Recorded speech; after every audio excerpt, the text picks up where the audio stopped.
Bonjour tout le monde. Savez-vous ce qu'est cet objet? Il s'agit d'une bande d'inviolabilité, comme on peut en retrouver sur les bouteilles plastiques. Enfin, bande d'inviolabilité, c'est un petit peu pompeux comme nom, donc moi j'ai décidé d'appeler ça des bagues ou des ronds de bouteilles. Celle-ci provient d'une bouteille de Fusty par exemple. La bande d'inviolabilité, c'est quelque chose qu'on retrouve sous le bouchon des bouteilles plastiques pour maintenir le bouchon de l'embouteillage jusqu'à l'ouverture de la bouteille. Et bien malheureusement, une fois que la bouteille est ouverte, cette chose n'a plus d'utilité aucune. Mais en êtes-vous sûr? Voici ma collection de bandes d'inviolabilité que j'entretiens maintenant depuis une dizaine d'années. Je sais pas exactement combien de spécimens sont dans cette collection. Elle contient une variété incroyable de spécimens, de toutes les formes, de toutes les couleurs, de tous les genres. Je tiens à dire que c'est une collection qui me rend très fier.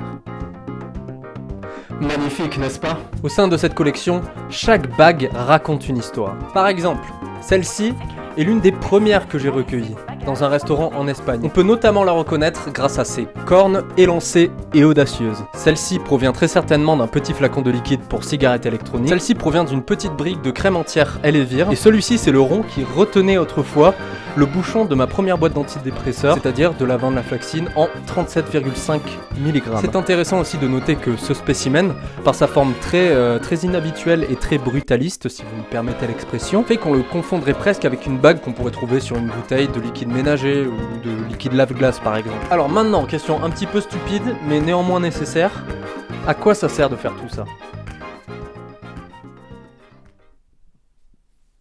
Bonne question. Ce qui est sûr, c'est que j'ai commencé il y a 10 ans et que depuis, j'ai pas le courage de m'arrêter. Je suis un peu comme un junkie qui peut pas s'empêcher de prendre sa drogue. Enfin bref. Mais dernièrement, ma collection se trouve avoir un ennemi.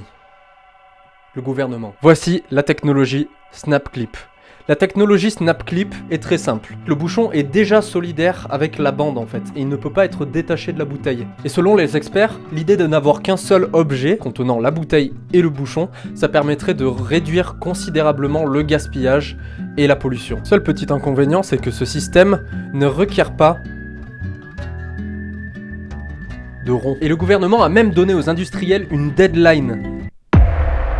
Le 14 juillet 1789. Non, il s'agit du 3 juillet 2024.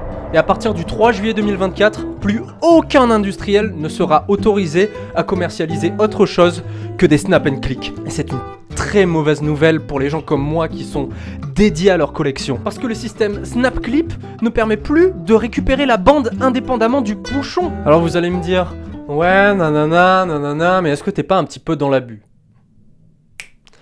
Non, je suis pas dans l'abus. Je veux créer un empire, une secte, une religion, une étoile à suivre aveuglément pour finir dans le ventre de la grosse machine que j'aurai construite.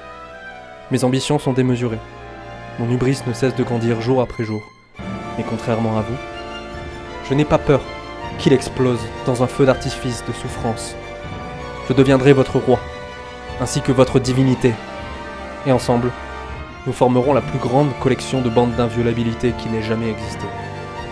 Ouais, ça va trop loin.